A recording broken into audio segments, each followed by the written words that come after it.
Natural golden honey from the wild. This honey is raw honey, delicious. Wildflower honey can collect pollen alternately throughout the year. Delicate fragrance, mild sweet taste.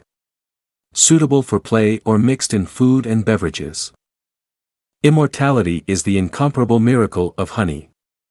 No matter how many centuries have passed or changed the era, but raw honey can survive with many nutrients as before but will change from the original condition, such as darker color, more viscous, and the taste changes over time. But did you know that these changes over time are a good sign, because they indicate that this is raw honey that has not been pasteurized? Because pasteurization destroys the natural yeast in honey. This is a treatment to keep the color of the honey bright longer than usual. But it destroys many nutrients from natural honey a lot. So if it's raw honey, you don't have to worry about the expiration date on the bottle. Most honey will last much longer than the expiration date on the label, so don't worry about it. The older it is, the more valuable it is. What is raw honey? Raw honey comes directly from the beehives and goes through minimal processing. In its truest sense, raw honey is taken directly from the honeycomb, untouched by human hands and with nothing added. This type of honey can also be called raw unfiltered honey. What is fake honey? Fake honey is the term used for honey-like products that contain non-bee products, such as glucose syrups, inverted sugar solutions, from refined sugar, or corn, cane or beet syrup. Many of the honey products being imported into Australia are, in fact, not honey. In 2016, the Australian Honeybee Industry Council, AUBIC, tested honey imported from Asia, proving it to be C4 sugars, likely corn syrup, rather than the honey sugar classification of C3.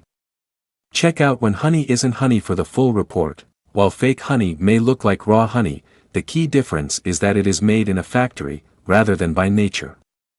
Fake honey also contains a mix of bee honey and cheaper cane or other syrups, added to increase the volume of the honey, reducing the production cost and price. Often has a high composition of water diluting the honey, again used to increase the volume of the product and hence profits, and has added artificial or synthetic ingredients such as dyes and flavor enhancers. Fake honey will not have the natural flavor, texture and aroma of real honey. In fact, fake honey can have a sour odor or no smell at all, and usually contains refined sugars. Most importantly, fake honey does not have the same health benefits of pure honey. Originally, people would have used raw honey, but today, most honey on supermarket shelves is processed, usually through pasteurization, which involves intense heating. Many of these processed types of honey may contain added sugars. Raw honey tends to have more variation in color and texture than regular honey. The color of raw honey may change depending on what flowers the bees pollinated. While no large studies have confirmed that raw honey is more nutritious than regular honey, some small studies suggest that raw honey may offer extra health benefits. How to find raw honey? To find raw honey, look for products that say raw on the label. Products labeled as organic or pure may not necessarily be raw. The appearance of the honey product can help a person work out whether it is raw. Regular honey looks very clear and smooth, while raw honey tends to have a mixture of colors and a cloudy or creamy appearance. Raw honey is widely available in stores and at farmers markets. People can also choose between brands of raw honey online. Raw honey may crystallize more quickly than regular honey. Placing the jar of honey in a pot of hot water will melt the crystals and turn it liquid again. Be careful not to overheat the honey, as this may destroy some of its nutrients.